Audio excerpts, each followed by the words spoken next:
मैं तो इतना ही कहूँगा, भगवान के घर में देर से ही अंधेर नहीं। राहुल जी कहते थे दुर्भाग्य से सांसद हूँ, unfortunately I am an MP. So उनको जो एक दुर्भाग्य लगता था आज उससे भी मुक्ति मिल गई है। उनके साथ साथ वायनाड के लोगों को भी इससे छुटकारा मिल पाया। इतने लंबे समय से जो लोकसभा के सदस्य हों, न कभी अमेठी के लिए 5 वर्षों में एक सवाल पूछ पाए 2009 से 14 तक, और इतने वर्षों में मात्र 21 डिबेट्स में भाग लेना तो अपने आप में दिखाता है कि वर्ष उतने हो गए लेकिन उतनी डिबेट्स में पार्टिसिपेट नहीं किया।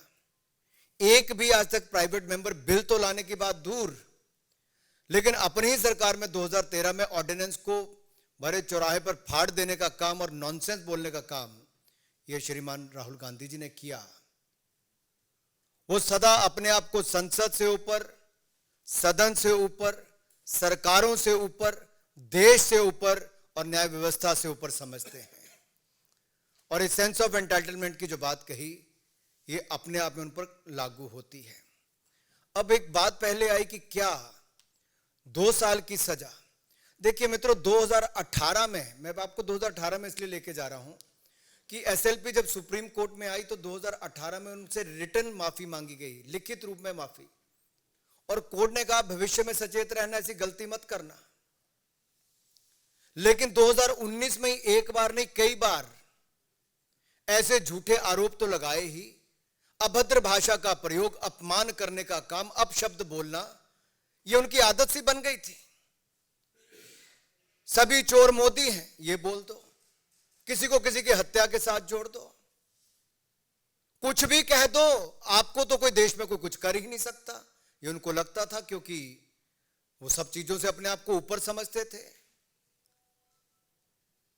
तो सूरत के कोर्ट ने तो याद करवाया कि 2018 में भी तुम्हें कहा था भाई सुधार नहीं हुआ, उसके बाद बार बार आपने गलतियां की हैं, और एक सांसद जब ये गलती कर रहा है तो कुछ ना कुछ दंड ऐसा देना चाहिए कि अब भविष्य में ना हो। जहां तक सदस्यता जाने की बात है, ये लिली थॉमस केस में बहुत स्पष्ट है जी, सुप्रीम कोर्ट की जजमेंट के बाद, कि 2 साल का दंड हुआ और दोष सिद्धि के बाद अगर उसके ऊपर रोक नहीं लगी तो आप सस्पेंड माने ही जाते हो। इसकी तो पुष्टि करने का काम ही केवल लोकसभा में होना था। And the Lok Sabha Speaker has only confirmed the legal position. He is not required to take any decision or pass any speaking order. The decision falls under the provisions of Article 1021E of the Constitution of India, read with the Section 8 of the Representatives of the People Act 1951.